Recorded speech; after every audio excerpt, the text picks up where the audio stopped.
नाजायज रिश्ते, नाजायज तरीके कब किसी इंसान को गुनाह की दहलीज पर लाकर खड़ा कर देते हैं, इस बात का अंदाजा नहीं लगाया जा सकता।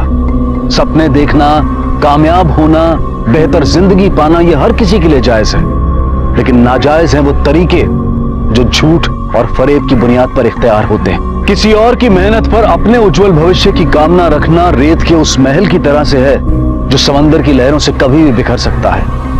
और ऐसी ही पहेली है हमारा आज का क्राइम पेट्रोल डायल 100 का एपिसोड, जिसमें किसी एक के फरेब ने कई लोगों की जिंदगी को खतरे में डाल दिया।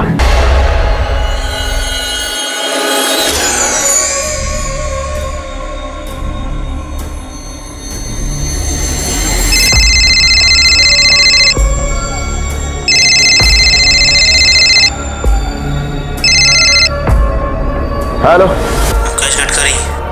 ओ बोलते हैं। तेरी बेटी को हमने किडनैप किया है। फटाफट 2 करोड़ भेज, नहीं तो तेरी बेटी के टुकड़े करके बेचता हूँ।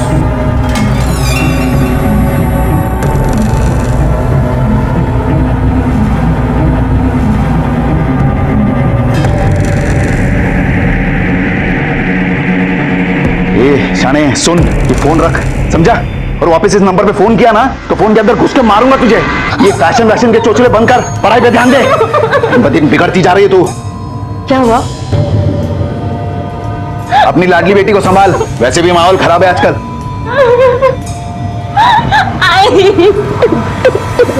एक तरफ मुंबई के एक बहुत बड़े लैंड ब्रोकर मुकेश गडकरी को लगातार फोन आ रहे थे कि उसकी बेटी को किडनैप कर लिया गया है, लेकिन उसकी इकलौती बेटी उसकी आंखों के सामने थी। और जिस लड़की को उसकी बेटी समझकर किडनैप किया गया था, वो खुद ये बोले जा रही थी कि वो मुकेश की बेटी नहीं है। लेकिन किडनैपर उसका विश्वास क्यों नहीं कर रहे थे? आखिर कौन थी ये लड़की जिसे बंधक बनाकर रखा गया था? क्या वो वाकई में मुकेश गडकरी की बेटी थी या नहीं? और दूसरी तरफ था एक बच्चा जो बंद कमरे में अकेला तड़प रहा था और कोई उसकी देखभाल करने वाला नहीं था। आखिर ये माजरा क्या था और ये तीनों लोग आपस में किस तरह से जुड़े हुए थे?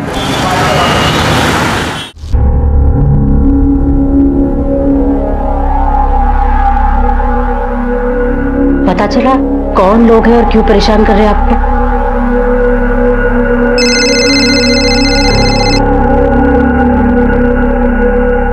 हेलो, आप प्लीज इन्हें पैसे दे दो, प्लीज, वरना ये लोग मुझे जान से मार देंगे।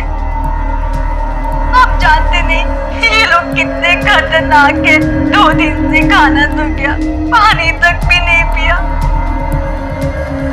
ए शाने, सुना ना तूने? ए शाने, तू जो भी है ना सुन, ये नाटक बंद कर। तू एक पैसा नहीं मिलेगा तेरे को। तेरे बाप की हराम की कमाई नहीं है, मेरी मेहनत का पैसा ही है। और एक बात सुन, अगर फिर से फोन किया ना तो जहां है ना वहीं पर। साला पागल साला। देखिए, मुझे लगता है आपको इसे सीरियसली लेना चाहिए। मैं ये नहीं कह रही कि आप पैसे दे दो, पर अगर वो अपनी बेटी नहीं है तो किसी और की बेटी तो है, उसकी जान खतरे में है। हमें पुलिस में इन्फॉर्म कर देना चाहिए।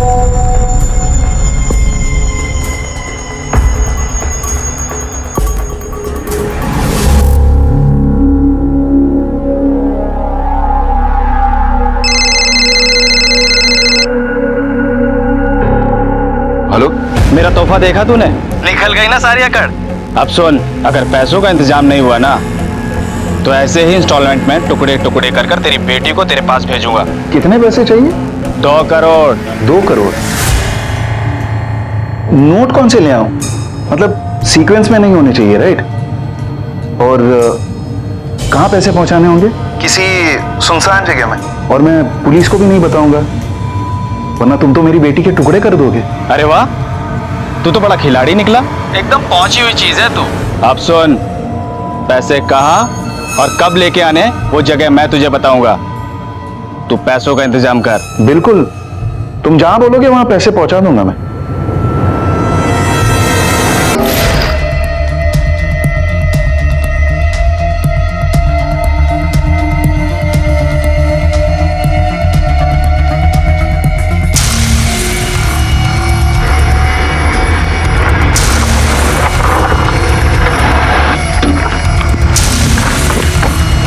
पैसे लाया? दे जल्दी। मेरी बेटी तुम दोनों के पास है ना? क्यों रे, तेरे को डाउट है क्या? नहीं, मुझे तो कोई डाउट नहीं है, पर शायद तुम दोनों को है। वही दूर करने आए हैं। मतलब?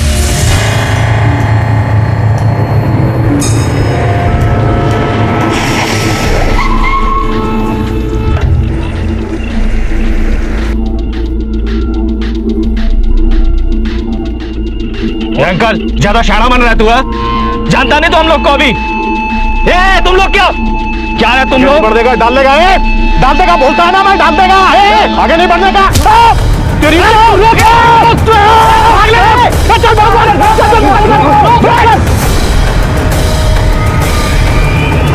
अरे रुको, 2 करोड़ तो ले जाओ। इस केस में सवालों की लंबी लिस्ट थी।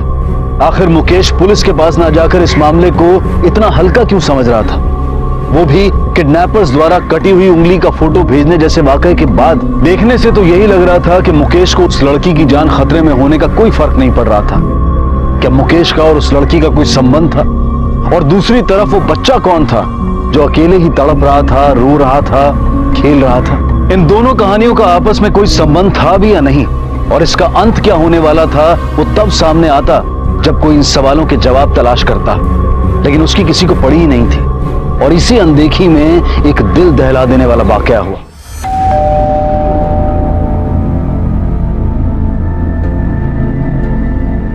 मुकेश गडकरी? हाँ, मेरे पापा हैं। उनका कुरियर आया हुआ।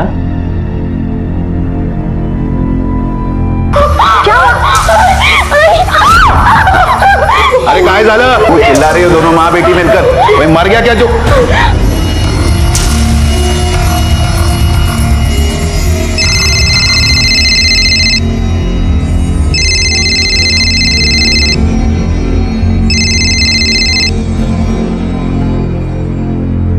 हेलो, क्या हुआ? सांप सूंघ गया तेरे को? अरे तूने ही मजबूर किया है सब करने को मेरे को। देख, तेरे को पहले मैं फोटो भेजा था ना उंगली का, तेरे को समझा नहीं, इसलिए पार्सल करके मैंने तेरे को डायरेक्ट उंगली भेज दिया। अभी भी सुधर जा, पैसे भेज फटाफट, नहीं तो अगली बार मुंडी भेजूंगा, समझा?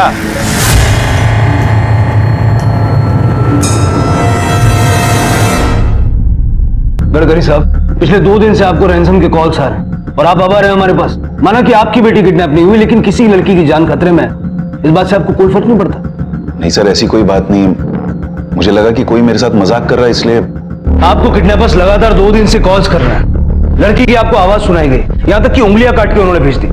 तब भी आपको ये लगता है कि वो मजाक कर रहे हैं? अगर आपकी खुद की बेटी होती तब भी आपको ये लगता कि मजाक कर रहे हैं? आपकी लापरवाही की वजह से एक लड़की की जान खतरे में। Do you understand? सॉरी साहब, पर मैंने इतना सब कुछ सोचा नहीं। यही प्रॉब्लम है, ज्यादातर लोग अपने जिम्मेदार नागरिक होने का फर्ज नहीं निभाते। वो नंबर बताइए जिससे आपको फोन आया था। सर, वो हमेशा अलग अलग नंबर से फोन करता था। मला वाटलं कोई मजाक कर रहा है, इसलिए मैंने नंबर सेव नहीं किया। पर हाँ, ये वो नंबर है जिससे लास्ट रैंसम कॉल आया था। यांचा मोबाईल सलूनचा टाका आणि यांचे कॉल रेकॉर्ड्स में काढा। अब अगर आपको किडनैपर्स का फोन आता तो आप सबसे पहले हमें इन्फॉर्म करेंगे, समझा? हो साहब, आइए। राणे, ट्रेस करो वो कुरियर कहां से और किसने भेजा। सर, मुझे लगता है कि हमें मुकेश के ऊपर भी नजर रखनी चाहिए, क्योंकि हो सकता है कि वो ये लापरवाही जानबूझकर कर रहा हो।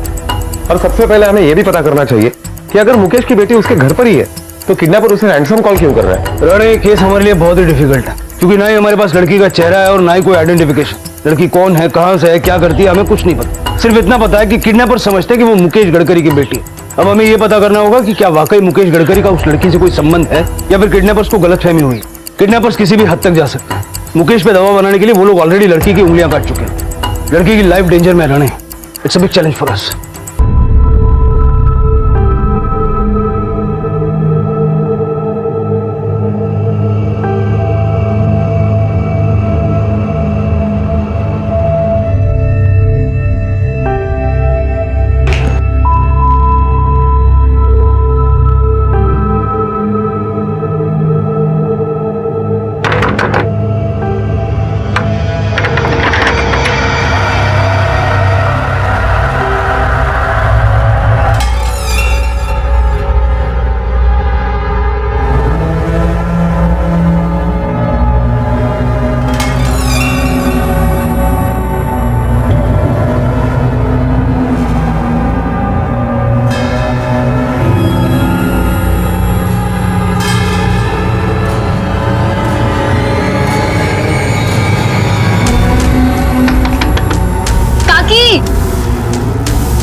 निशा, काकी आपने मिथिला को देखा क्या?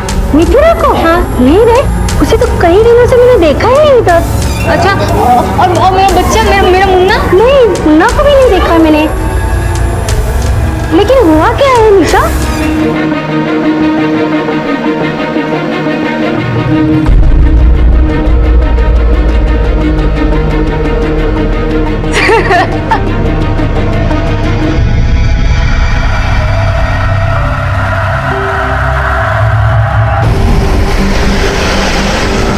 क्या ये पार्सल तुम्हारे सेंटर से कुरियर किया गया है? जी सर। जिस आदमी ने ये पार्सल भेजा, क्या तुम उसे पहचानते हो? सर ऐसा तो मैं नहीं कह सकता है, क्योंकि यहाँ पे दिन में 1000 लोग आते कुरियर करने। देखो, ये पार्सल एक किडनैपिंग केस से जुड़ा हुआ है। तुम्हें कोई भी ऐसी चीज याद है जो तुम्हें संदिग्ध लगी हो?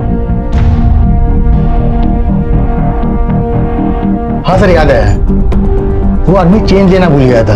मैं थोड़ी देर उसकी राह भी देखी थी, लेकिन जब वो नहीं आया तो उसने मुझे जो कांटेक्ट नंबर दिया था, मैंने उस पर फोन ट्राई किया, लेकिन वो स्विच ऑफ बता रहा था। अगर हम इस आदमी का स्केच बनवाते हैं तो तुम उसका हुलिया बता सकते हो? हाँ जरूर सर। यही था वो? हाँ सर, लगभग ऐसे ही दिखता। ठीक है राणे, ये स्केच मुंबई और पुणे के सारे पुलिस स्टेशन में सर्कुलेट करवा दो, और एक बार चल के मुकेश और उसके परिवार को भी दिखा। आप पहचानते हैं इसे? जी नहीं। आप लोग जरा गौर से देखिए, किडनैपर्स में से ये एक है। सर मैं सच कह रहा हूँ, मैंने पहले इसे कभी नहीं देखा। मुकेश जी, आपके हिसाब से किडनैपिंग के साथ में आपकी कोई लिंक नहीं, फिर लोग बार बार रैंसम के लिए आपको ही कॉल क्यों कर रहे हैं? क्यों उसको आपकी बेटी बता रहे हैं? है कौन वो लड़की? सर मुझे नहीं पता, मैं खुद परेशान हो चुका हूँ।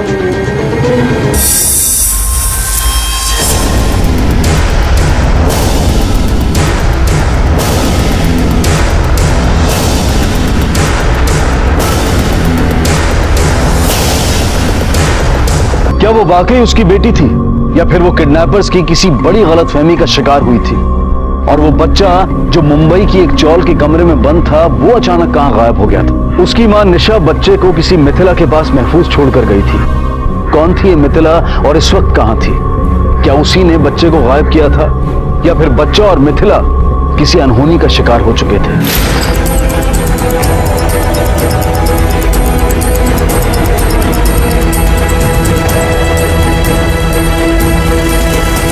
मुकेश गडकरी को रैंसम कॉल तूने किए थे ना? कौन गडकरी साहब? मैं किसी गडकरी को नहीं जानता साहब। मैं बीवी बच्चे वाला आदमी हूँ। ये किडनैपिंग मैं क्यों करूंगा साहब? ये नंबर तेरा ही है ना? ये नंबर मेरा नहीं है साहब। तो किडनैपर के पास तुम्हारा नंबर कैसे आया? मुझे क्या मालूम साहब, मैं अनपढ़ आदमी हूँ साहब, मजदूरी करके अपना पेट पालता हूँ साहब। सर, इनका 1.5 साल का बच्चा गायब हो गया। सर सब जगह देखा, कहीं भी नहीं मिला। आप बैठिए। आप लोग ये बताइए कि आपका बच्चा कब गायब हुआ? सर, मैं फिल्म लाइन में हेयर ड्रेसर का काम करती हूँ। अभी 3 दिन पहले लोनावला में मेरा 1 दिन का शूट था, तो मैं मेरी सहेली मिथिला, जो चौल में हमारे घर के ऊपर वाले माले पर रहती है, उसके पास अपना बच्चा छोड़कर गई थी। लेकिन सर, शूट 1 दिन की जगह 2 दिन और बढ़ गया, और सर जब आज 3 दिन बाद मैं घर वापस आई तो देखा मेरा बच्चा और मिथिला दोनों गायब हैं। आपके पास दोनों की कोई फोटो तो होगी ना? हाँ है।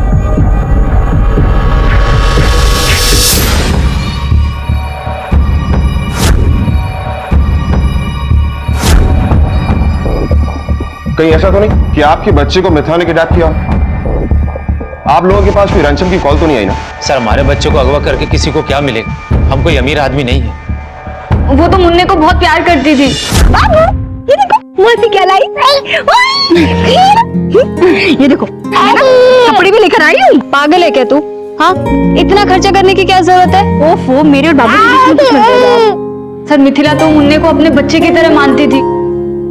आप तो शूटिंग पे थे, लेकिन आप कहाँ थे? सर मैं अपनी कंपनी के काम से बड़ौदा गया था। मैंने इसे बोला मैं वापस आ जाता हूँ। इसने बोला नहीं, बच्चे को मिथिला संभाल लेगी, और मैं इसकी बात मान गई। सर, मेरे बच्चे को और मिथिला को ढूंढ दीजिए। अगर मेरा बच्चा नहीं मिला तो मैं मर जाऊंगी। आप फिक्र मत कीजिए, हम जल्दी ढूंढ निकालेंगे।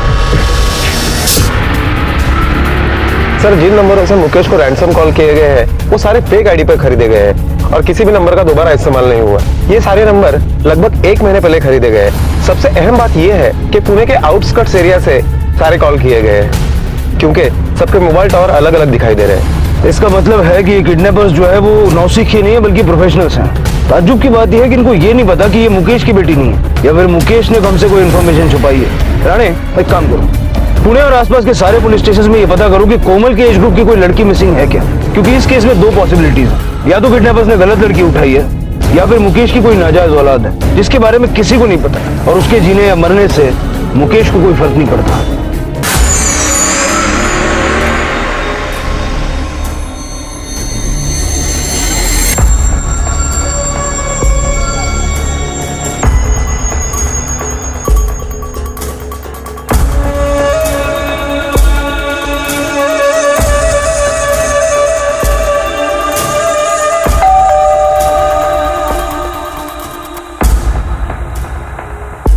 मधुरा कहाँ है? ऐसा तो किसी को नहीं देखा साहब, पर पता करता हूँ मैं इसके बारे में। जल्दी कर ले अब्दुल, लड़की अभी भी उनके कब्जे में है। हाँ साहब। सर, हमने पूना और उसके आसपास के सभी पुलिस स्टेशन में इंक्वायरी की, लेकिन 3 दिन पहले कोमल के एज ग्रुप की किसी भी लड़की की कोई मिसिंग कंप्लेंट दर्ज नहीं है। मुकेश की इंक्वायरी में कुछ सामने आया? सर, उसके कॉल रिकॉर्ड हमने दोबारा से चेक किए। किडनैपर के अलावा मुकेश की कॉल रिकॉर्ड में ज्यादातर उससे बिजनेस से रिलेटेड ही कॉल्स किए गए, पर हाँ, एक हेमा नाम की औरत का नंबर मिला है जिस पर मुकेश की अच्छी खासी आउटगोइंग और इनकमिंग कॉल्स है। हेमा?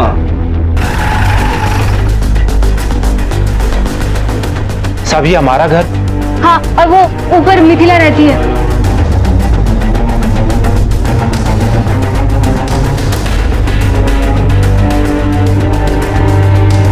तावड़े सर, इस घर की अच्छी तरह से तलाशी लो।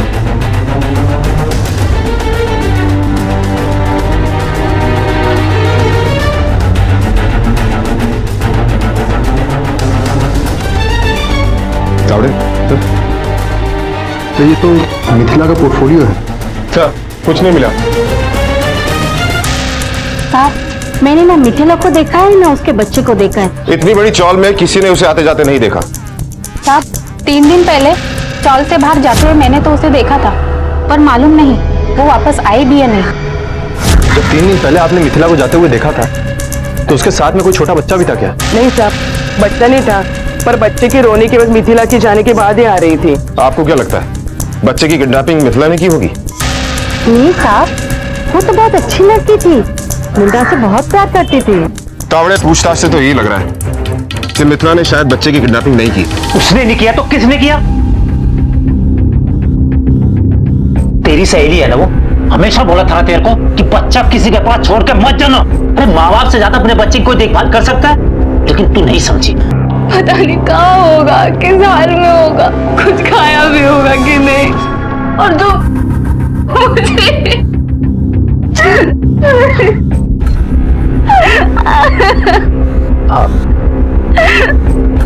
मिस्टर गडकरी, ये हेमा कौन? कौन? हेमा सर, मैं इस नाम से किसी को नहीं जानता। चलिए मैं बता देता हूँ हेमा कौन है। हेमा वही है जिससे आप घंटों फोन पे बातें करते हैं, हफ्ते में 4-4 दिन उसके घर जाते हैं। इसका गवाह है उसकी बिल्डिंग का सीसीटीवी। अब याद आया हेमा कौन है? अब ये बताओ कि उसके साथ तुम्हारा रिश्ता क्या है? सर, हम दोनों के बीच संबंध है, मतलब हमारी शादी नहीं हुई, पर वो मेरी बीवी की तरह ही है। उससे तुम्हें एक बेटी भी है। कहीं तुम्हारी यही बेटी तो किडनैपर्स के पास नहीं है? सोसाइटी के डर से तुम ये कबूल नहीं करना चाहते, तुमने ये बात हमसे भी छिपाई, क्योंकि ये बेटी तुम्हारी जिए या मरे तुम्हें कोई फर्क नहीं पड़ता। भाई साहब, फर्क पड़ता है, मैंने चेक भी किया। मधुरा सेफ है लोनावला में अपने हॉस्टल में, और वो सिर्फ 12 साल की है। सर, हमने क्रॉस चेक किया, मुकेश सच बोल रहा है।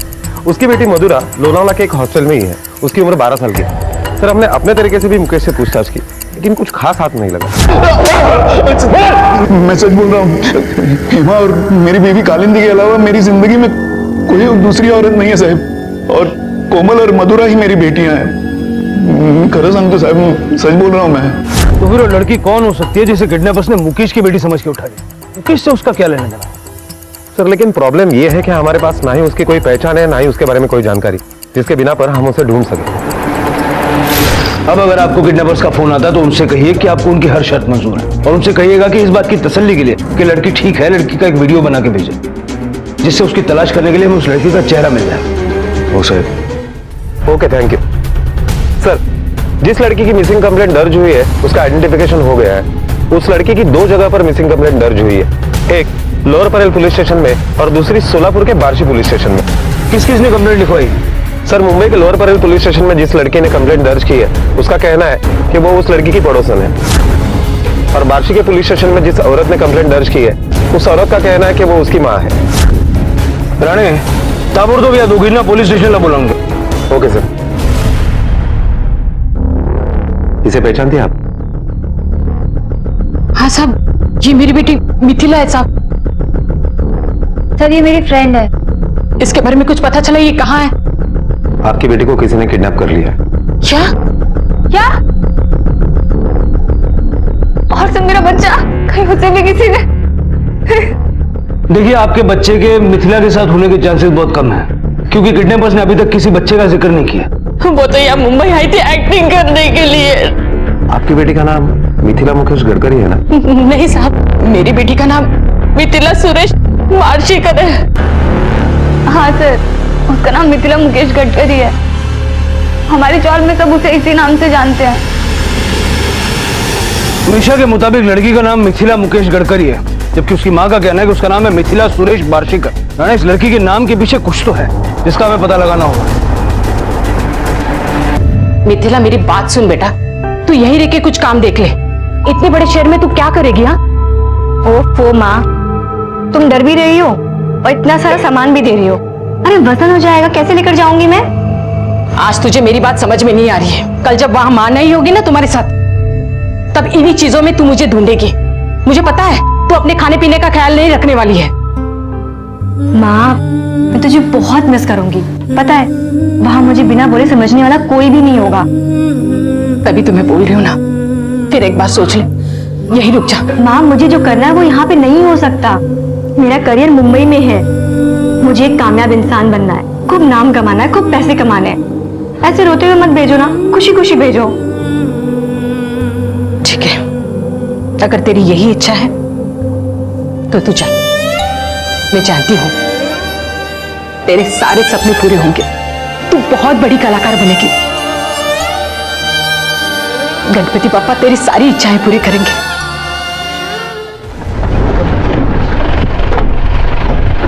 हाँ साहब, ये लड़की मिथिला मुकेश गडकरी के नाम से मेरे यहीं पे रहती थी भाड़े से. सब ये मेरा घर है, यहीं पे रहती थी वो सब. और ये देखिए, ये एग्रीमेंट जो है ना भाड़े का, उसमें यही नाम है. ये मिथिला लड़की कैसी है? सब बड़े बाप की औलाद है, कैसी रहेंगी? थोड़ी लापरवाह है और भाड़ा भी टाइम से नहीं देती थी. लेकिन मैंने उसको कभी कुछ बोला नहीं. क्यों? सब मुकेश गडकरी की लड़की है, बड़ा आदमी है वो. इस लड़की को पहचानते हो? हाँ, ये तो मिथिला है, यहीं पर रहती है. पूरा नाम क्या है उसका?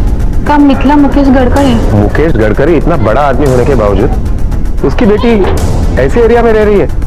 आप लोगों ने उसे पूछा क्यों नहीं? बड़े आदमी के चौसले साहब, सुना है कुछ फिल्म में काम कर रही है, उसमें गरीब का रोल मिला है उसको. गरीब आदमी कैसे रहता है ये देखने के लिए इधर आइए साहब. हाँ सर, मिथिला को सबसे पहले चांस मैंने ही दिया था. अमीर बाप की बेटी थी. कास्ट करते समय बोली कि उसका बाप थोड़ा बहुत फाइनेंस कर देगा. मैंने भी सोचा कि उसके बाप के पैसे से पिक्चर बना लेंगे, लेकिन कहाँ सर, वो तो मेरे पैसे लेकर भाग गई. सर, ये मिथिला तो खुद एक फ्रॉड निकली. किसी बड़े आदमी का नाम इस्तेमाल करके उसकी बेटी बनकर ये लोगों को बेवकूफ बना रही है. लेकिन उसने ये नहीं सोचा कि ये खेल उसे कितना महंगा पड़ सकता है. हो सकता है कि किडनैपर को भी यही लगा हो और इसीलिए उसने उसे उठा लिया और रैंसम कॉल गडकरी को करने लगा. अजीब बात यह है कि मिथिला और निशा के बच्चे के गायब होने की किसी को भनक तक नहीं लगी. सर, मेरे गले से एक बात नहीं उतर रही है कि मिथिला यूं ही मुकेश गडकरी का नाम यूज नहीं करेगी. मुझे तो लगता है इन दोनों में जरूर कोई संबंध है. मुकेश गडकरी क्यों? शहर में और भी तो बड़ी हस्तियां हैं. वहिनी, मिथिलाने तुम्हाला मनी ऑर्डर पाठवली आहे.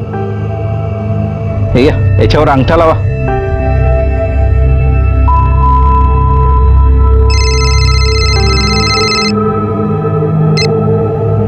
हेलो. हेलो माँ, आपको पैसे मिल गए? हाँ बेटा, मिल गए. ये मेरी पहली कमाई है. माँ, आपको जो भी अच्छा लगे ना, आप इन पैसों से ले लेना, ठीक है? ठीक है बेटा, तू हमेशा ऐसे ही खुश रहे. मैं चाहती हूँ कि तू बहुत बहुत तरक्की करे. मेरा आशीर्वाद हमेशा तेरे साथ. अपना ख्याल रखना. आप भी ध्यान रखना. सर, सुशीला साहब, मेरी बेटी का कुछ पता चला? देखिए, अभी तक तो कुछ पता नहीं चला, लेकिन आप चिंता मत कीजिए, जल्दी पता चल जाएगा. आप किसी मुकेश गडकरी को जानती है? मुकेश गडकरी? कांदुली ठाकुर कॉम्प्लेक्स में रहते हैं, जमीन खरीदवाना बिकवाना वो काम करते हैं, ब्रोकर है। हाँ साहब, मैं जानती हूँ उनको। मैं 10-12 साल पहले मुकेश साहब के यहाँ काम करती थी साहब। 2 साल मैंने उनके यहाँ काम किया है, लेकिन मेरे मर्द ऑफ होने के बाद मैं गांव वापस चली गई। मिथिला तब कितने साल की थी? 10-11 साल की होगी साहब।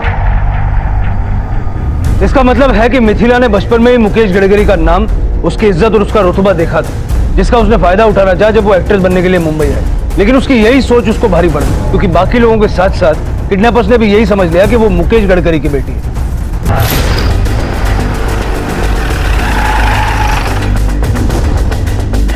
सलाम साहब,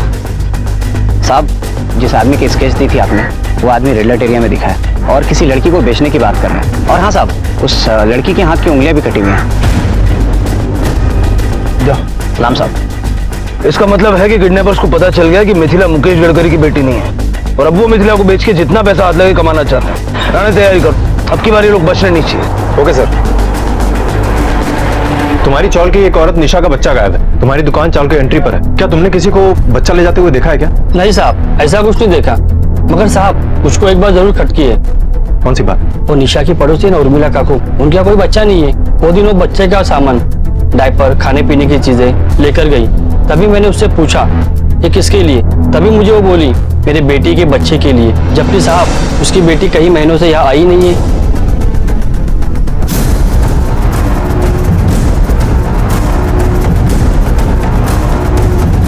गलती नहीं होनी चाहिए राणे, वो लड़की हमें किसी भी हाल में मिलनी चाहिए। पोजीशन ले लो।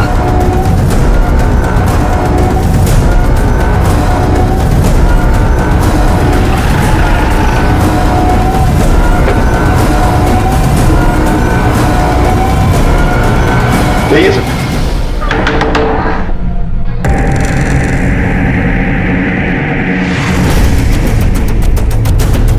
घर की अच्छी तरह से तलाशी लो।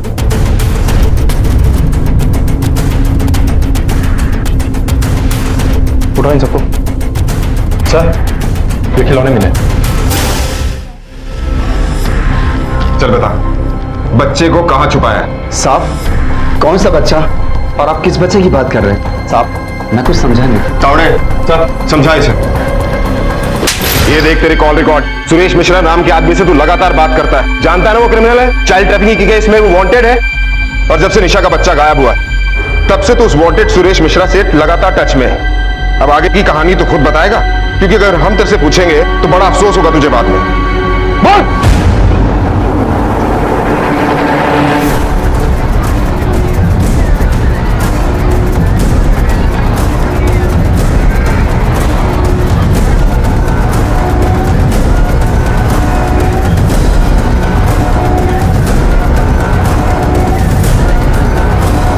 राणे,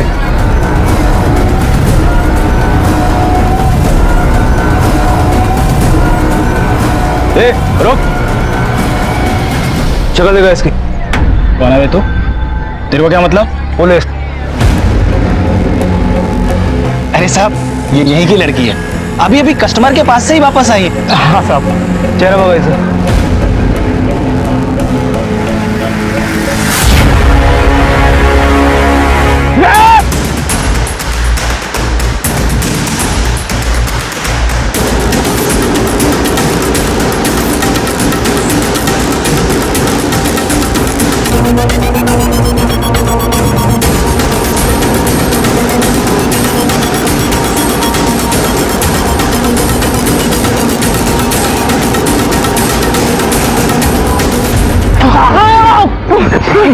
लड़की को किडनैप करेगा? मिथिला, वहाँ मिथिला, किसी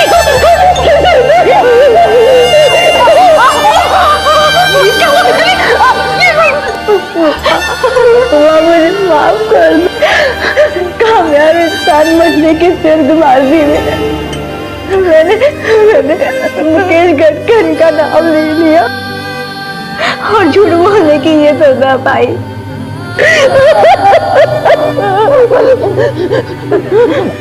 मिथिला, जिसने तुम्हें किडनैप किया था उसे जानती हो?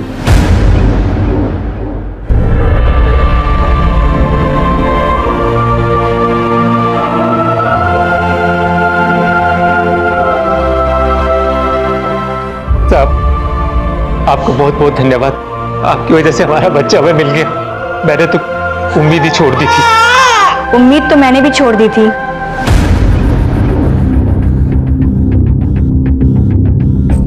मिथिला, पर वो कहते हैं ना, उम्मीद पे दुनिया कायम है। और आपको थैंक यू नहीं, सॉरी बोलना चाहिए। मैंने मिथिला को उठाया था। वो तो तेरी बीवी की सहेली थी ना, तुम्हारे घर में मदद करती थी, तुम्हारा बच्चा संभालती थी, फिर क्यों किया तूने ऐसा? बात! क्योंकि वो मुकेश गडकरी की बेटी थी। मुझे लालच आ गया था जल्दी पैसा कमाने का, इसलिए उस दिन मुझे मौका मिला। और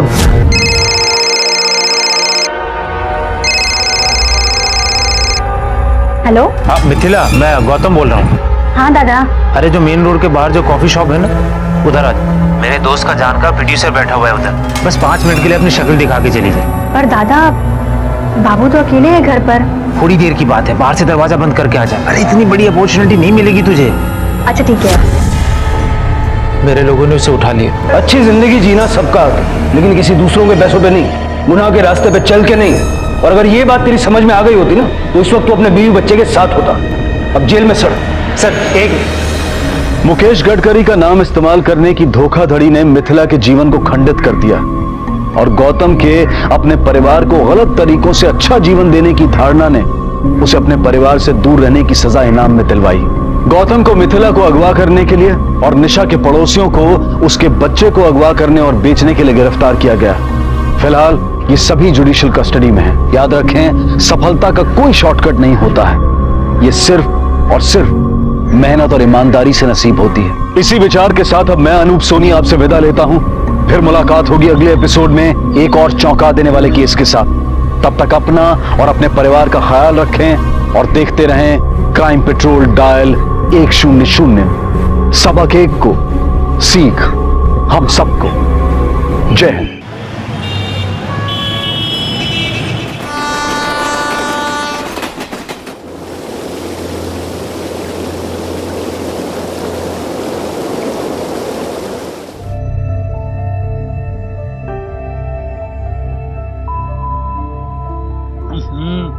अरे करुणा बेटा, चाह गार जाली।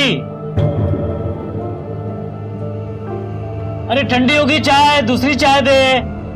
करुणा, ए करुणा। करुणा, करुणा, अरे अभी तो तुझे दूध पिलाया ना, फिर तेरा रोना चालू हो गया। तुझे तो तेरी बुआ ही संभाल सकती है। करुणा, आपने करुणा को देखा क्या? मला काय माहित। करुणा, करुणा। अरे चंद्रमा भी इसी घर में और चंद्रग्रहण भी इसी घर में। मेरे नाती को देख और इस पंटी को। करुणा की बात कर रही हूँ, देखा है कब उसको? वही तो। अरे यार मेरे शूज कहाँ हैं, रैकेट कहाँ है? तुम मेरा सामान क्यों छूती हो यार? कितनी बार कहा है तुम्हें? करुणा, करुणा, करुणा, करुणा। ये कमला भी ना छुट्टी लेनी है तो एक दिन पहले नहीं बोल सकती। करीबत्ता कुठे ठेवला? करुणा, करुणा, करुणा, करुणा, करुणा। करुणा कहाँ गई? मेरी चाय ठंडी होगी, कब से आवाज दे रहा हूँ मैं। पता नहीं कहाँ चली गई वो। करुणा, अरे क्यों करुणा करुणा करके चिल्ला रहे हो? हाँ, पूरा घर सर पे उठा लिया है, लेकिन वो एक है जो पलट कर जवाब दे। जवाब तो तब देगी ना जब वो घर पे होगी। वो घर पे नहीं है। अगर अभी थोड़ी देर पहले तो चाय देके गई मेरे को, वो मैं गुठे गली थी वो। आई हाँ, याद आया, वो शायद रोहन को स्कूल लेने गई है। सुबह मेरे को बोली वो। भाभी मुझे पता है इसको संभालना कितना मुश्किल का काम है, पण मी ठरवलंय अब से तेरा सिर्फ 2 काम। एक तो इस राजकुमारी को संभालना और दूसरा आराम। आणि हो, रोहनची काळजी पण करू नकोस। तो उसको स्कूल बस तक छोड़कर भी आऊंगी और लेकर भी आऊंगी। तो बहुत अच्छी है। रोहन की बस का टाइम तो कब का हो गया? उसको लेने गई तो आती होगी। आ गया। अरे आ गया है तो। रोहन, तू अकेला है? तेरी अत्ते कहाँ है? हाँ, वो तो स्टॉप में आ ही नहीं थी।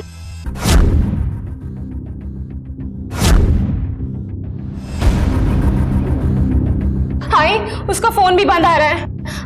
ऐसे तो कभी नहीं करती वो हमेशा मुझे बता के जाती है। इतनी लापरवाही उसने कभी नहीं दिखाई है। कहाँ चली गई वो परेशान हो रही है, नहीं गई तो क्या, रोहन तो आ गया ना, वो भी आ जाएंगी। अरे किसी की मदद करने रुक गई होगी वो। लेकिन उसका फोन क्यों बंद हो रहा है? आई उसके फोन की बैटरी खत्म हो गई होगी। अरे तुम लोग तो ऐसे परेशान हो रहे हो, पता नहीं इसे कब से गई है वो। एक तो मैं लेट हो गया, मेरा जूता नहीं मिल रहा है। तुम्हारे पास उसके फ्रेंड का नंबर है ना, माला का, उससे ट्राई करो। हाँ लगा उसका फोन। जी वैनी, करुणा है क्या उधर? नहीं, करुणा तो नहीं आई, लेकिन हाँ उसका कॉल आया था नोट्स के लिए। हाँ बोलना।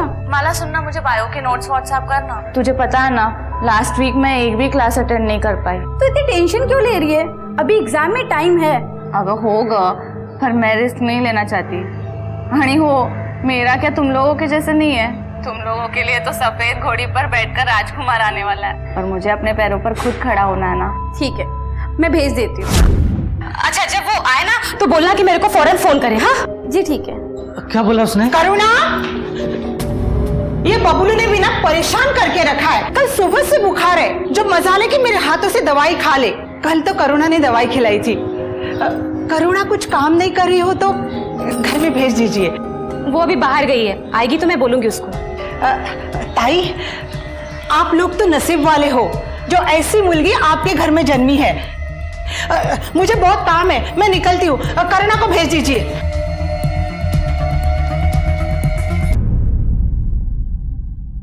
क्या बोल रही है? अभी तक नहीं लौटी वो? बाबा गए उसको ढूंढने। अरे अंकल, आप कहाँ जा रहे हैं? यहीं, चलिए घर छोड़ देता हूँ। आइए बैठिए। एक मिनट अंकल, हाँ ये डब्बा जरा पकड़ लेना प्लीज। है अंकल, चुपचाप बैठे हैं, कोई टेंशन है क्या? अरे वो क्या है कि शाम से करुणा का कुछ पता नहीं चल रहा है। अरे अंकल आप टेंशन मत लो, आ जाएगी। हाँ पता नहीं कहाँ चली गई है शाम से।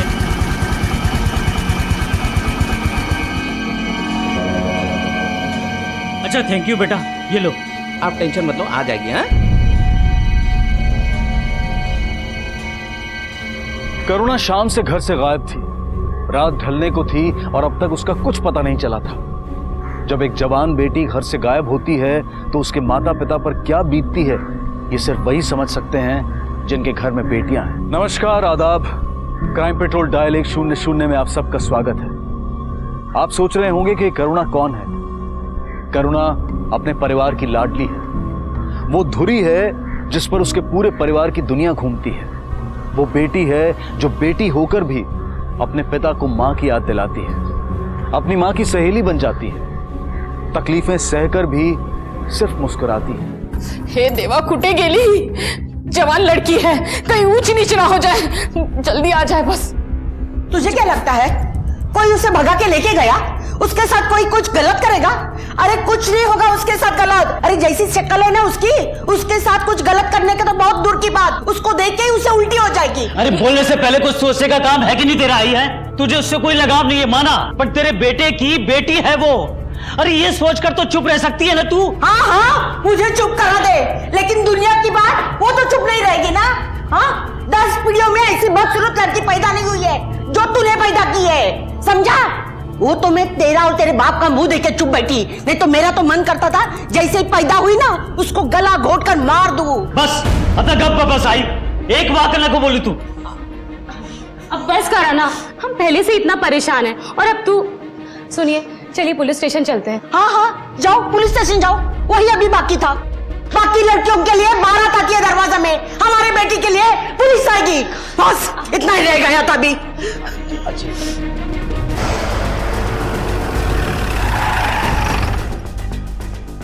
रंजन हटकर।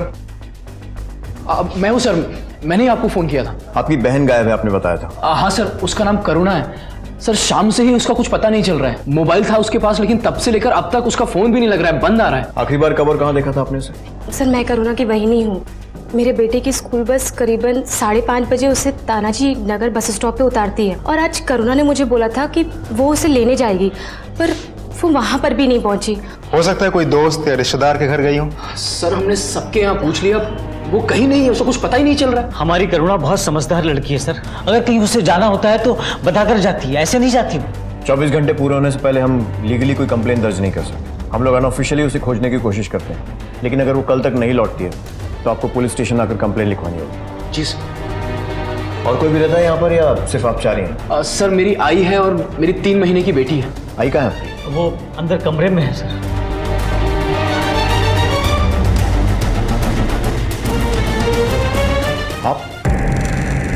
आप तो वही है ना जो उस दिन? साहब देखिए, धीरे बोलिए। हाँ मैं वही हूँ, लेकिन वो बात हम लोगों ने घर में किसी को नहीं बताई है। और जो लड़की गुम हुई है करुणा, वो मेरी बेटी है जो उस दिन मेरे साथ थी। बहुत बहादुर और हिम्मत वाली है आपकी लड़की।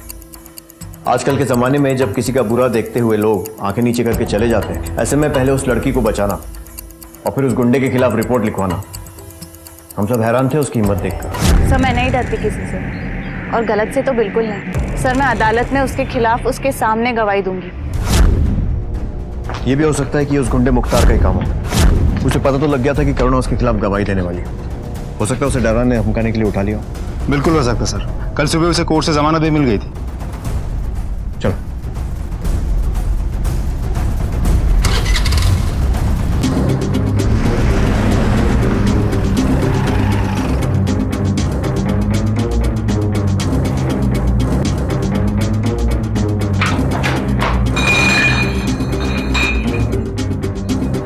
रूम की तलाशी लो, अगर कुछ मिल जाए देखो अच्छे से।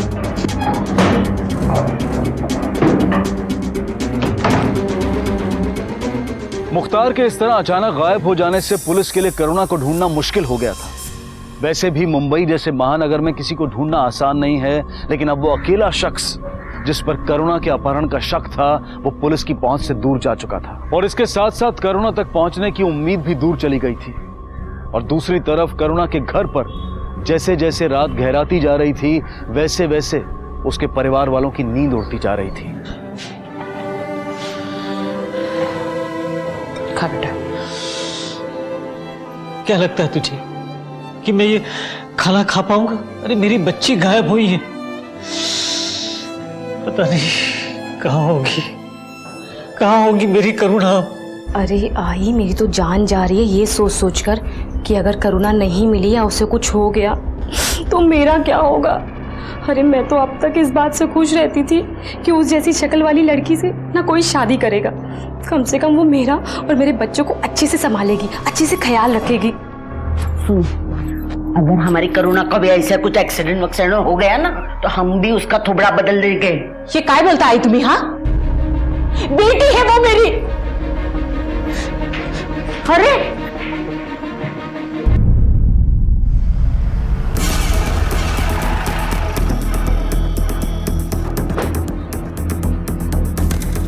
सर, करुणा के भाई आके एफआईआर लिखवा गया है।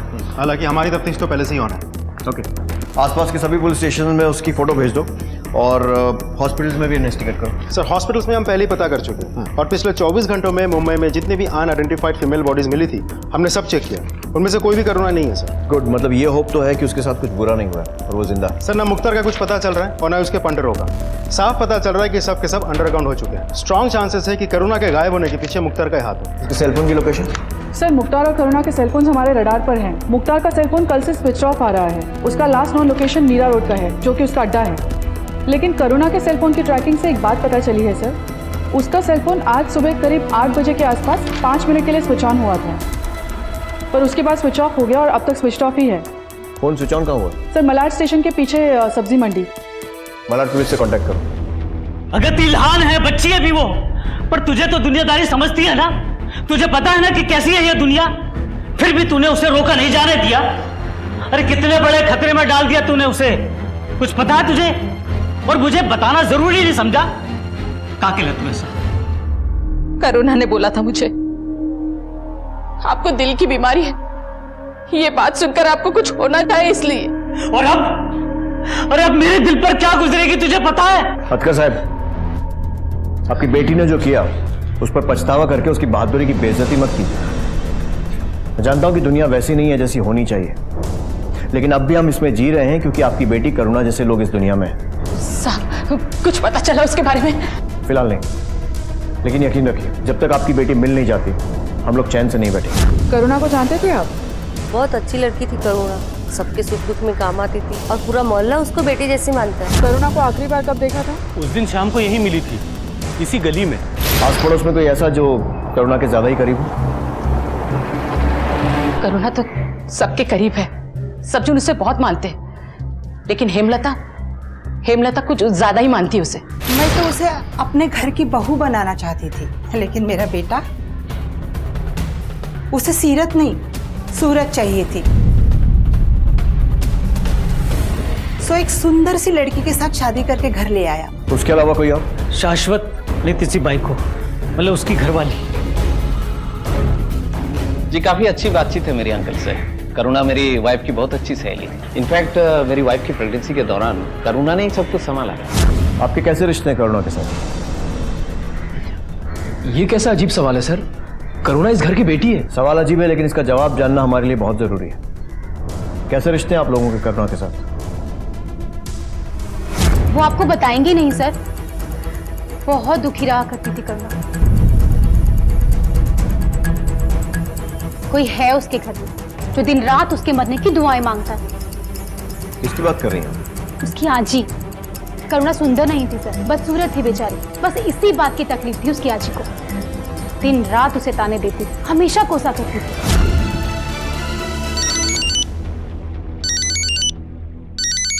हेलो सर, मुझे आपको कुछ बताना है। आप पीछे वाली गली में आ जाइए।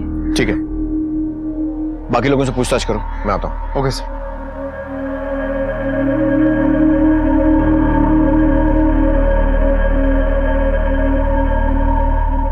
आपने फोन किया था? आप? जी सर। ऐसी क्या बात थी जो आप अपने परिवार के सामने नहीं बता सकती? सर, ये एक राज की बात है जो मेरे, करुणा और मेरे हस्बैंड के अलावा कोई नहीं जानता।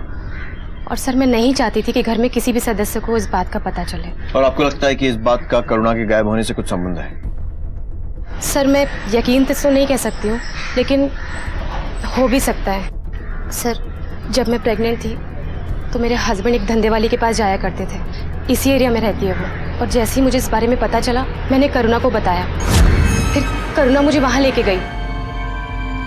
बहुत कोशिशें की करुणा ने उसे समझाने की, पर वो एक बार भी नहीं मानी। उसने कहा कि वो मेरे पति का पीछा नहीं छोड़ेगी। इसलिए गुस्से में आकर करुणा ने उसे। और आपको लगता है कि उसी औरत ने करुणा को? सर, ऐसे लोगों का क्या भरोसा। हो सकता है बदला लेने के लिए उसने करुणा के साथ। आपके पति इस वक्त कहाँ मिलेंगे? ये सच है सर। चंद्रा के प्रेगनेंसी के वक्त मेरे कदम बहक गए थे। ये बात करुणा को पता चल गई। फिर उसने मुझसे बात की। भैया, आपको बेटी हुई है, कल को वो भी बड़ी होगी, उसकी शादी होगी, वो भी माँ बनेगी। और सोचो, अगर कल को उसका पति उसके साथ ऐसे करता है जैसे आपने वहीनी के साथ किया, तो कैसे लगेगा आपको? हाँ सर, मैंने उसी वक्त अपनी बेटी के सर पे हाथ रखकर कसम खाई थी कि मैं ऐसी गलती दोबारा कभी नहीं दोहराऊंगा। मुझे नहीं पता था सर कि मेरी गलती की कीमत मेरी छोटी बहन को चुकानी पड़ेगी। कहाँ रहती है और?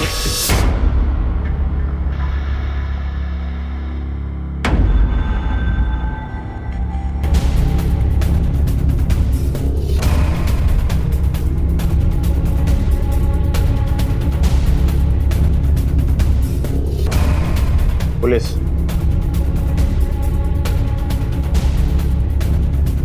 सामने सच बोल रही है। मैंने उस लड़की के साथ कुछ नहीं किया। वो पहला और आखिरी दिन था जब मैं उससे मिली थी। तुम नहीं मिली होगी तो किसी और से मिलवाया होगा पैसे देकर। गुस्सा तो बहुत आया होगा ना जब तेरे इलाके में आकर तुझे धमकी देकर चली गई थी वो? हाँ, मुझे गुस्सा आया था, लेकिन साहब मुझे गुस्से से ज्यादा तो डर लग गया था उस लड़की की बातों से। उसकी बातों से ऐसा लग रहा था कि वो जो कह रही है वो कर देगी। इसलिए मैंने तय कर लिया था साहब कि जब भी उसका भाई आएगा तो मैं उसे लौटा दूंगी। लेकिन उस दिन के बाद ना तो उसका भाई आया, ना उसका कोई फोन आया।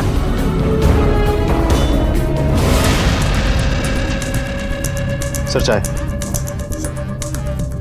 क्या सोच रहे हैं सर? ये इतनी आसानी से बोलने वाली नहीं है, बहुत चालू है। और जिस तरह के धंधे में ये लोग हैं, इनके ऊपर कई लोगों का हाथ होता है और ज्यादातर लोग शरीफ नहीं होते। इस पर और इससे मिलने जुलने वाले हर इंसान पर नजर रखो। Okay sir. किसी भी हादसे के पीछे दुश्मनी या बदले की भावना हो ये मुमकिन है, लेकिन कुछ मासूम अपनों का ही शिकार बन जाते हैं। करुणा की दादी को करुणा की शक्ल की वजह से उसके अस्तित्व से नफरत थी। वहीं करुणा की भाभी का प्यार भी सिर्फ दिखावा ही था। दरअसल भाभी के लिए करुणा किसी आया से कम नहीं थी। करुणा का भाई भी बाजारू औरतों के साथ रिश्ता रखने की वजह से करुणा के सामने शर्मिंदा हो चुका था। तो कहीं ऐसा तो नहीं था कि करुणा के गायब होने के पीछे दादी की नफरत, भाभी के मतलब और शर्मिंदगी की वजह से उपजे उसके भाई के गुस्से का हाथ रहा? किसी भी संभावना से इनकार नहीं किया जा सकता था, लेकिन इस सब के बावजूद पुलिस के अलावा एक व्यक्ति ने करुणा की तलाश में दिन रात एक कर दिया था, और वो थे करुणा के पिता। अरे पूरा एक सिगरेट देना। लेकिन अंकल आपने तो छोड़ दी थी ना, क्या हुआ? परेशानी है कोई? करुणा को अभी इधर आते जाते देखा क्या तूने? लेकिन आप इतना परेशान क्यों हो रहे हैं? अरे गई होंगी, काम से आ जाएंगे। मैं क्या कर रही हूँ? नहीं सांगितलं एकदा, नाही सांगितलं ना? एक मिनिटासाठी नाही, ना. नाही, नाही. सोडा ना बाबा, एक मिनिटासाठी. तू करने क्या वाली है? मी दाखवते नाही, काय कर. नाही. बाबा अरे तो बाबा आपको शपथ है मेरी. बेटा देख मेरी बात सुन. अरे इतने सालों की आदत है मेरी, एक दिन में कैसे छूट जाएगी? ते काय माहित नाही. तुम्ही मला सांगा, आपको मैं ज्यादा प्यारी हूँ या ये सिगरेट? अरे बेटा तू प्यारी है. तो फिर अगर दोबारा आपने ये सिगरेट को हाथ लगाया ना, तो जिंदगी में मेरी शक्ल आप कभी नहीं देखोगे. अंकल, अंकल क्या हो अंकल? नहीं चाहिए ये, रख तू. मैं देखता हूँ करुणा को.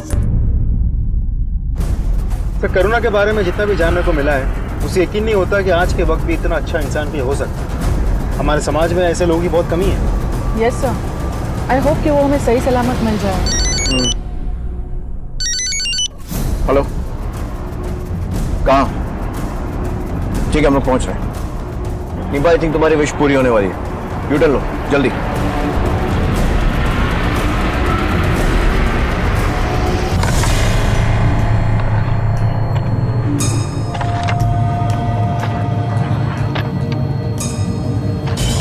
अरे थांबा थांबा थांबा, जाएगी जाएगी जाएगी. मुख्तार, बहुत ढूंढना पड़ा तुझे. लेके चलो इसे. रुक मुख्तार, रुक रुक रुक. थक गया होगा ना दौड़ते दौड़ते. चल थाने में चलकर तेरी थकान उतार. लेके चल उसको. चल.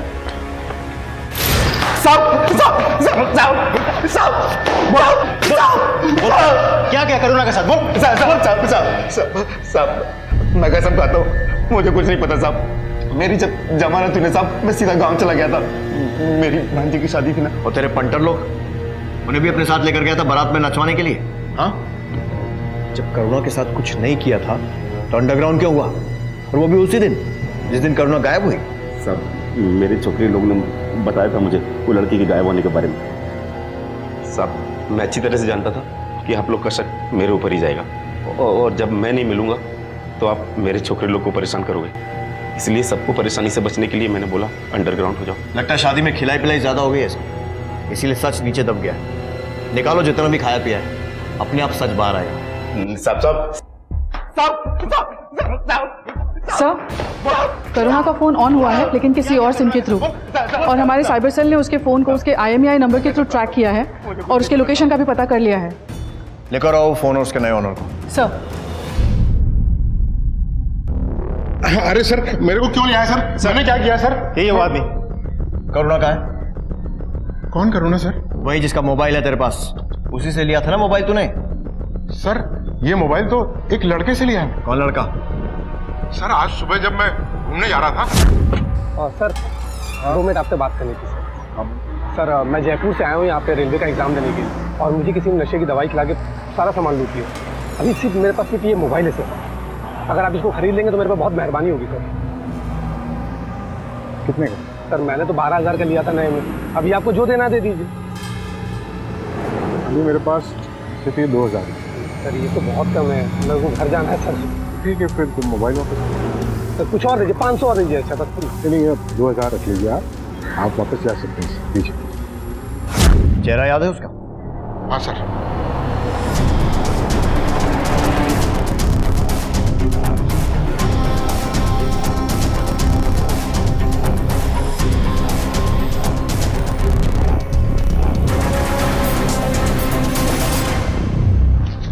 ये तो जमाल है, छोटी मोटी चोरियां करता रहता है, कई बार जेल भी जा चुका है। लेकर आओ इसे। Yes sir. देख जमाल, अगर चाहता है ना कि तेरे बदन पर खाल बची रहे तो सीधी तरह बता दे कि क्या किया तूने करुणा के साथ। हाँ बोल। बताता हूँ सब बताता हूँ। 2 दिन पहले तानाजी बस स्टॉप के पास एक लड़की को जाते देखा था, उसके हाथ में मोबाइल था साहब। वो आसपास कोई नहीं था तो मैं उसके पीछे लग ली।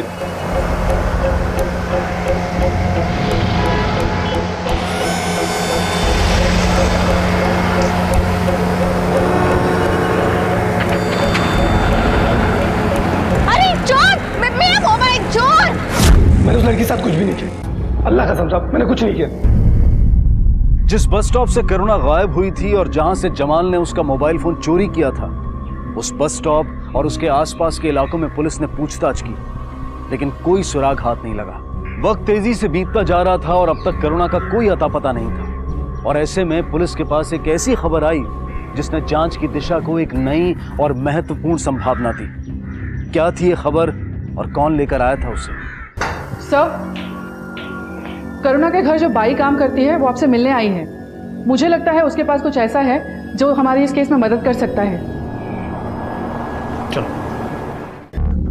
करुणा दीदी के पड़ोस में एक ताई रहती है साहब, हेमलता नाम है उनका। उन्होंने अपने छोकरे के लिए करुणा दीदी के घर वालों से उनका हाथ मांगा था और वो लोग भी खुशी खुशी राजी हो गए थे साहब। पर जब वो छोकरे को पता चला तो उसने शादी करने से साफ इनकार कर दिया साहब। क्योंकि करुणा सुंदर नहीं थी। फिर बाद में उस लड़के ने एक खूबसूरत लड़की से शादी की और शादी के बाद दोनों की नहीं जमी। ये बात पता है हमें, हेमलता जी ने खुद बताई थी। लेकिन इसका करुणा के गायब होने से क्या लेना देना है? अरे है साहब, बच्चा होने के बाद उन दोनों की लड़ाई और बढ़ गई। वो लड़की ना तो अपने पति का ध्यान रखे, ना तो बच्चे का और ना सास का। सारा घर सब तितर बितर हो गया था। वो तो हमारी करुणा दीदी थी तो बच्चे का देखभाल करती थी और इसके लिए सारा घर करुणा दीदी का बहुत एहसानमंद रहता था। पर वो लड़की को लगा कि करुणा दीदी ये सब उसका घर तोड़ने के लिए कर रही है। पहुंच गई एक दिन करुणा दीदी के घर और उनको टुकड़े टुकड़े करने का धमकी देकर आई थी साहब। हो सकता है उसने अपनी गलतफहमी और नाराजगी के चलते ऐसा कहा हो। जो कहानी तुम सुना रही हो उसमें ऐसा तो हो ही सकता है ना। एक मिनट। हेलो, क्या? कहाँ? ठीक है, हम लोग पहुंच रहे हैं। तांबे, दीपा, अब जा सकते हैं।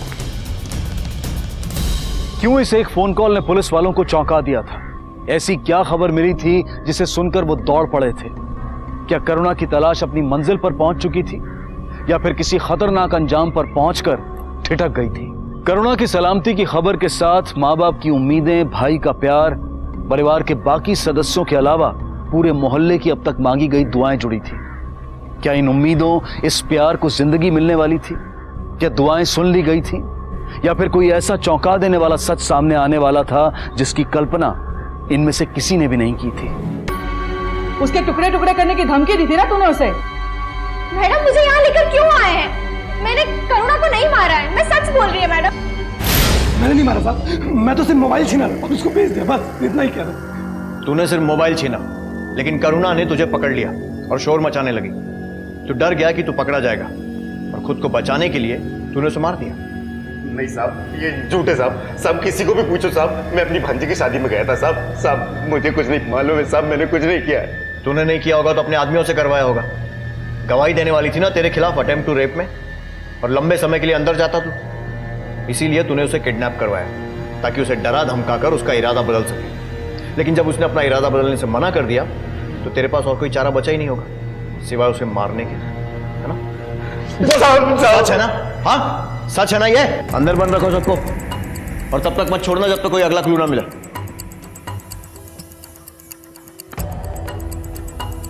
सर, करुणा के बॉडी पार्ट्स की forensic report. According to the report Karuna की मौत उसी दिन हो गई थी जिस दिन वो गायब हुई थी। यानी कि किसी ने करुणा का मर्डर पहले किया और फिर बाद में अलग अलग बॉडी पार्ट्स को यहाँ वहाँ इंस्टॉलमेंट में फेंका ताकि उसकी पहचान न की जा सके। नहीं था मैं, लाश के टुकड़े करने के पीछे उसका मकसद लाश की पहचान छुपाना तो बिल्कुल नहीं, क्योंकि अगर ऐसा होता तो हाथ काट कर फेंकने से पहले वो उस पर गुदा हुआ टैटू का निशान मिटाने की कोशिश जरूर करता। वो सिर्फ टुकड़े करके लाश को ट्रांसपोर्ट कर रहा है। लेकिन पूरी बॉडी को एक ही बार में डंप करने की बजाय अलग अलग टुकड़ों को इधर उधर फेंक के खुद के पकड़े जाने के चांसेस को क्यों बढ़ाएगा? वो खुद के पकड़े जाने के चांसेस को बढ़ा नहीं रहा है, बल्कि कम कर रहा है। मतलब अगर पॉसिबल होता तो पूरी बॉडी को एक ही बार में डंप करता और वहां से निकल जाता। आई एम नॉट श्योर, लेकिन हो सकता है कि जिस जगह उसने लाश को रखा है वो कोई सुनसान इलाका नहीं है, बल्कि कोई क्राउडेड प्लेस है, जैसे मार्केट या फिर कोई बिल्डिंग या फिर कोई मोहल्ला। राइट। और उस जगह से लाश को लोगों की नजरों में आए बिना निकालना इम्पॉसिबल है। इसीलिए वो लाश को टुकड़ों में ठिकाने लगा रहा है। एक और बात, लाश के जितने भी टुकड़े हमें मिले सब तकरीबन एक ही साइज के हैं। जैसे हाथ के 3 टुकड़े किए गए। अब सवाल यह है कि पूरा हाथ क्यों नहीं? क्यों सर? क्योंकि जिस कंटेनर में वो लाश के टुकड़े यहां से वहां ट्रांसपोर्ट कर रहा है वो बड़ा नहीं है। ऐसा क्या हो सकता है सर? कोई भी ऐसी चीज जो चीजों को स्टोर करने या फिर कैरी करने के काम में आती है, लेकिन इतनी आम है जिस पर लोगों का ध्यान ना जाए। सोचना यह है कि वो क्या हो सकता है। कुछ भी हो सकता है सर, पॉलीथीन बैग या फिर कुछ और ऐसा ही। नहीं, अगर वो पॉलीथीन बैग या ऐसे किसी बैग में ट्रांसपोर्ट कर रहा होता तो उसे सारे टुकड़ों को एक्यूरेटली एक ही साइज में काटने की जरूरत नहीं पड़ती। जरूर कोई सॉलिड कंटेनर है या फिर कोई ऐसी चीज जिसकी लेंथ को घटाया या बढ़ाया नहीं जा सकती, और इसीलिए उस चीज के आकार के हिसाब से उसे सारे टुकड़ों को एक ही साइज में काटना पड़ता है। कॉल द टीम, एक सर्च ऑपरेशन शुरू करो। उस मोहल्ले के हर घर की तलाशी, करुणा का घर भी छूटना नहीं चाहिए। Yes sir.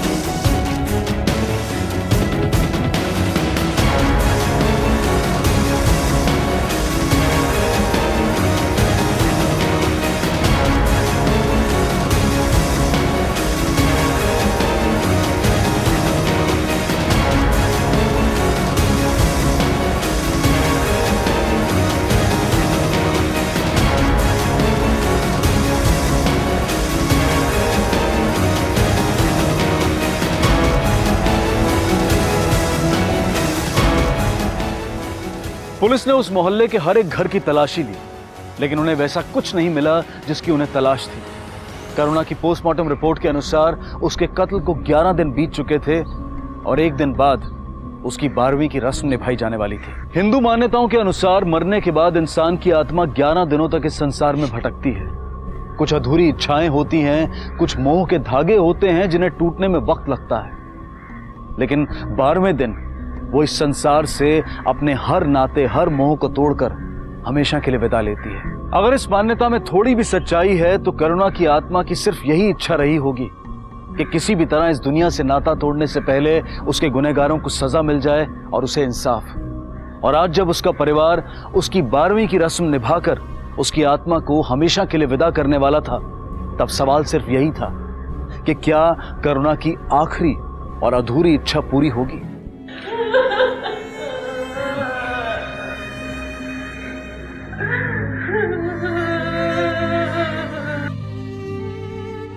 मुझे माफ कर देना बेटा, मैंने तुझे बहुत सताया, बहुत तकलीफ दी। भगवान मुझे कभी माफ नहीं करेगा, कभी।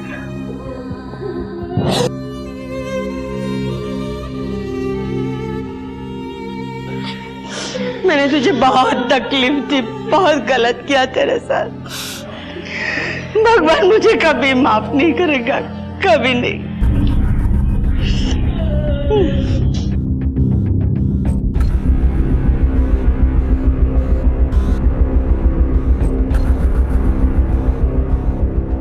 दिखाती तो तू ऐसे थी जैसे तू करुणा से बहुत प्यार करती है। हर वक्त उसके नाम की माला जपती रहती थी, और आज जब उसका 12वां है तो अब आ रही है तू सबसे आखिरी में। ऐसा नहीं हो बहनी, मैं तो शर्मा जी के घर का काम खत्म करके तुरंत ही आ रही थी, पर उस शर्मा जी की तबीयत अचानक खराब हो गई। उनको बहुत उल्टी होने लग पड़ा। बाहर का खाना खा खा कर तबीयत खराब हो गई है उनकी। बीवी हर दिन खाना बनाती है तब भी बाहर का खाते हैं। शर्मा कौन है? ये जो पड़ोस में रहते हैं।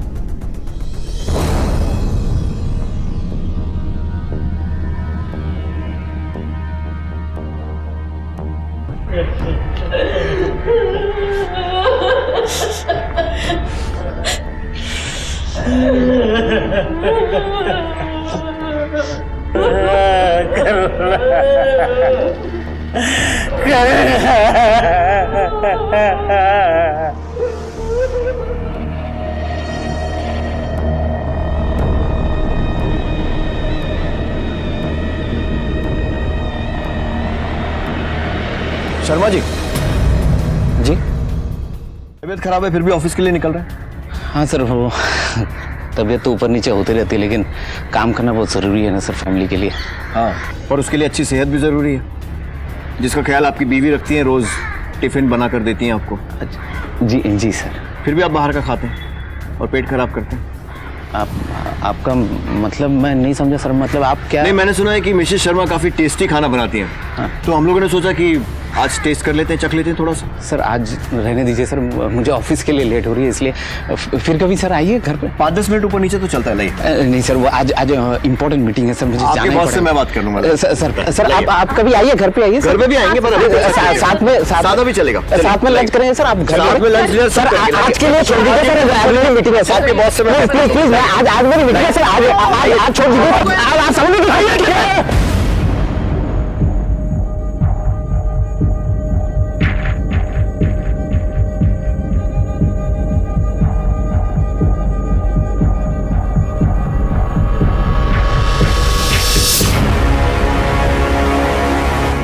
यह है घर का बनाया हुआ खाना।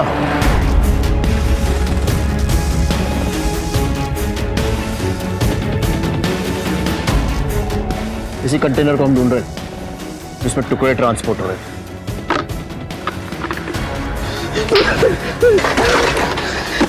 पकड़ो इसे। उस दिन शाम को मैं घर पर अकेला था जब करुणा वहां आई थी। पता नहीं क्या हो रहा है सोसाइटी में, सेफ्टी नाम की कोई चीज ही नहीं है। भैया पुलिस को फोन करना है। दिन दहाड़े वो आदमी मेरा मोबाइल छीन के लेके गया, और उस दिन तो वो गुंडा उस लड़की को छेड़ रहा था। शांत हो जा बेटा। लेकिन भैया मेरा फोन दुनिया है, दुनिया में ये सब चलते रहता है। तो और क्या करती सर,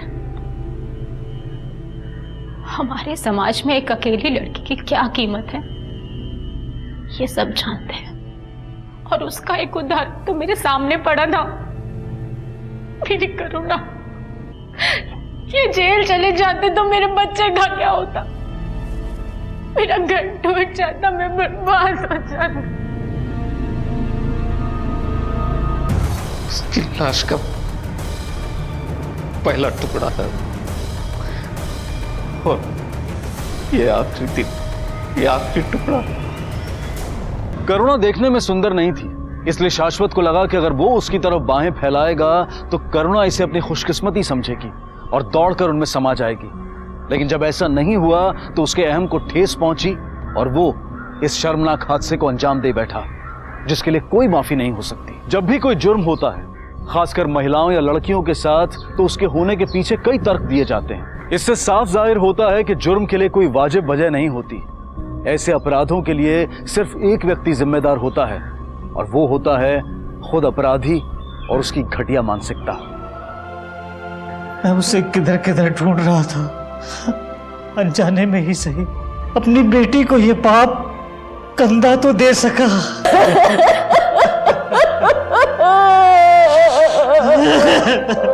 करुणा के साथ हुआ हादसा हमें यह सीख देता है कि अच्छा और भला होना जरूरी है, लेकिन दूसरों की नीयत में छुपी बुराई को पहचानना और उससे सतर्क रहना भी बहुत जरूरी है। जिंदगी में हमारे साथ तभी गलत नहीं होता जब गलती हमारी होती है। कई बार हमें दूसरों की गलतियों की भी कीमत चुकानी पड़ती है, जैसे कि करुणा को चुकानी पड़ी। फिर किसी करुणा के साथ ऐसा हादसा ना हो, इसी उम्मीद के साथ अब मैं अनूप सोनी आपसे विदा लेता हूं। फिर मुलाकात होगी अगले एपिसोड में एक और चौंका देने वाले केस के साथ। तब तक अपना और अपने परिवार का ख्याल रखें। और देखते रहें क्राइम पेट्रोल डायल 100 1 को सीख हम सबको। जय हिंद। इस तरह के और भी एपिसोड देखने के लिए हमारे चैनल को सब्सक्राइब करें और बेल आइकन दबाना ना भूलें।